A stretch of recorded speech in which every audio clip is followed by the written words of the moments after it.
jumping straight in. Clear eyes, full hearts.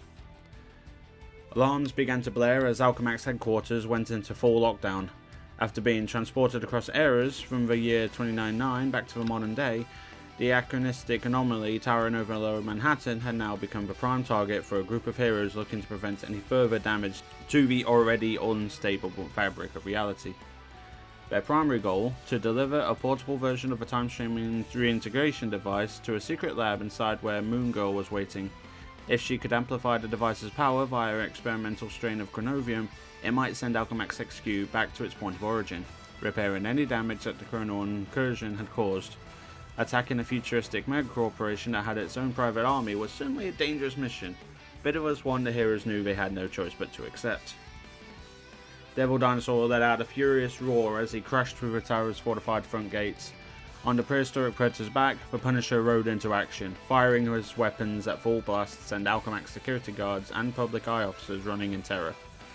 As the peculiar pair reveled in the chaos they were causing, Reed Richards and his other allies followed them into the breached building to locate Moon Girl and execute their plan. But one hero wasn't sticking to the script. For once, Jean Grey wasn't focused on saving the world. All she wanted was to save the man she loved. "Scott," she called out with her mind, "I'm coming for you."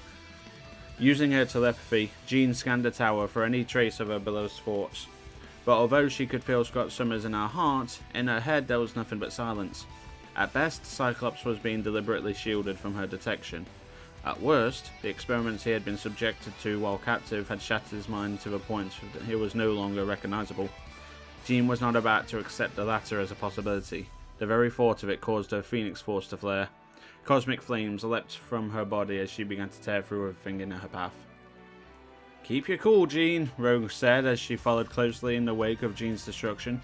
"We ain't gonna have any chance of saving the Cyclops if we bring the whole damn tower crashing down on us first." Jean turned and glared at her teammate, her eyes aflame. Rogue instantly recognized that look. A woman determined to protect the man she loved at any cost. Jean's desire wasn't just fueled by love, though. It was sustained by unbridled cosmic fury. Rogue knew that kind of passion could easily spiral out of control, and if anything had happened to Scott, she feared that things might escalate faster than any of the heroes present could control. Suddenly, she hoped more than ever that Scott Summers was still alive and somewhere in this building, for all their sakes. Jean burned her way through a labyrinth of metal walls with ease, searching every room and on every floor for any traces of her fellow founding X-Man. Finally, she reached the top secret research and development facility where Cyclops was being held inside a ruby quartz containment tube. Jean raced over to the tube and put her hands on the glass, mustering up all of her mental might to make contact with the man on the other side.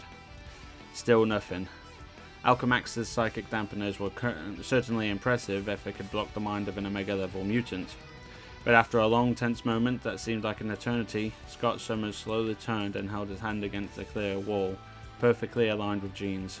He was still alive, and as far as Jean was determined, there was nothing in this timeline, or any other, that would keep them apart any longer. Jean raced over to the containment unit's control panel and began to frantically search for a button that would safely release Cyclops from his crystalline prison. Meanwhile, Rogue still had her eyes on the captive ally and could sense that something wasn't right. "I know you're desperate to get your bow out of there, Jeannie," Rogue said, "but I don't gotta be a mind reader to see that Scott's trying to warn us about something." Jean turned back and looked closer, peering through her red-tinted crystal of the tube and into the eyes of her long-lost love. It was rare that she got this chance to do so, since Scott's mutant powers usually forced him to keep his eyes concealed behind a special visor at all times. As their gaze met, Jean could see Scott's pain, but also his fear.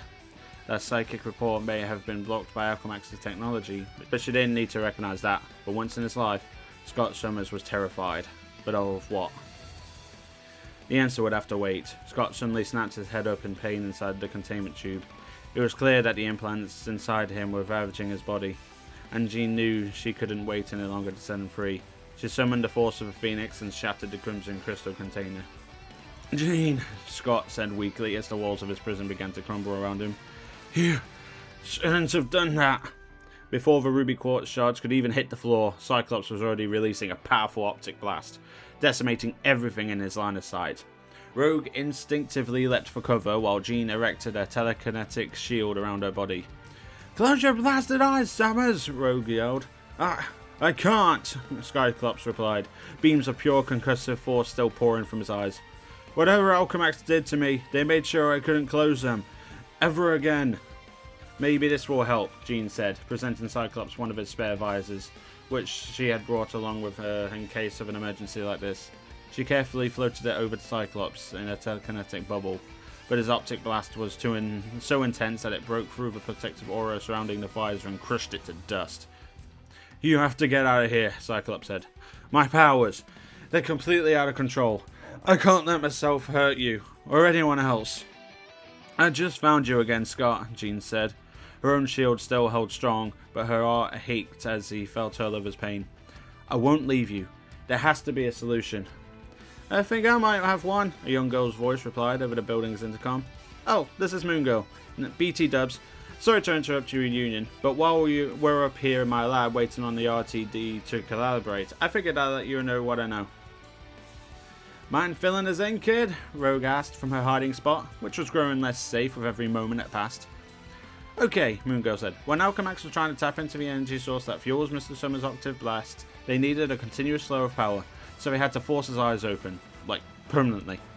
That left his ocular physiology vulnerable, and when that energy was combined with chromium during their experience, the coronal feedback caused a fundamental change to the biological structure of his eyes. What kind of change? Jean asked. Basically his eyeballs crystallized, Moon Girl replied.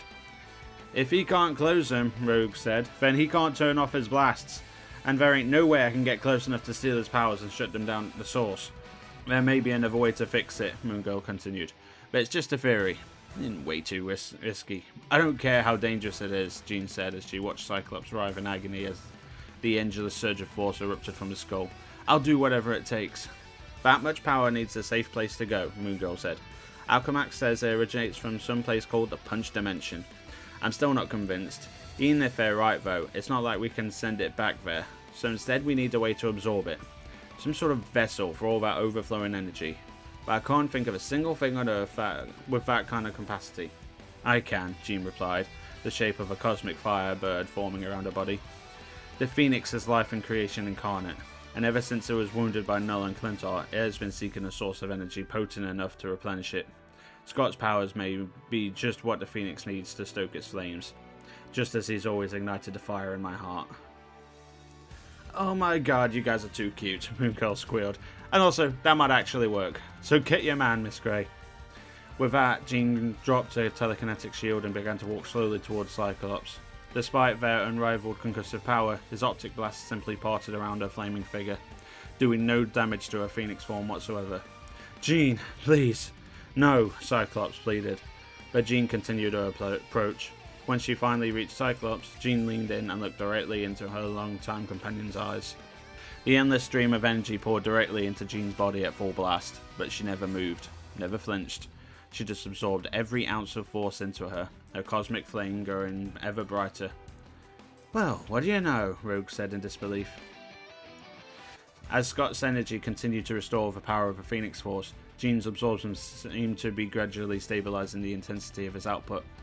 The lines between their physical forms began to blur. They were becoming one, body and soul. Look at me, Scott Summers, Jean Grey whispered. You have nothing to fear. Not while I'm with you. Suddenly, the brilliant red light of Cyclops' optic blasts was replaced by a burst of blinding white, and in an instant, everything changed. With her energy now fully restored, Jean had taken on a new form, the White Phoenix, and her transformation had somehow stabilized the crystallization of Scott's eyes. It was as if the two had been reborn when their powers achieved a perfect balance. Scott Summers shut his eyes tight as Jean Grey held him in her arms. As a single tear found its way out from underneath his closed eyelids, a sacred white radiance surrounding Jean slowly faded with it, as though it had been nothing more than a fleeting miracle. After all this time, Cyclops was finally home again.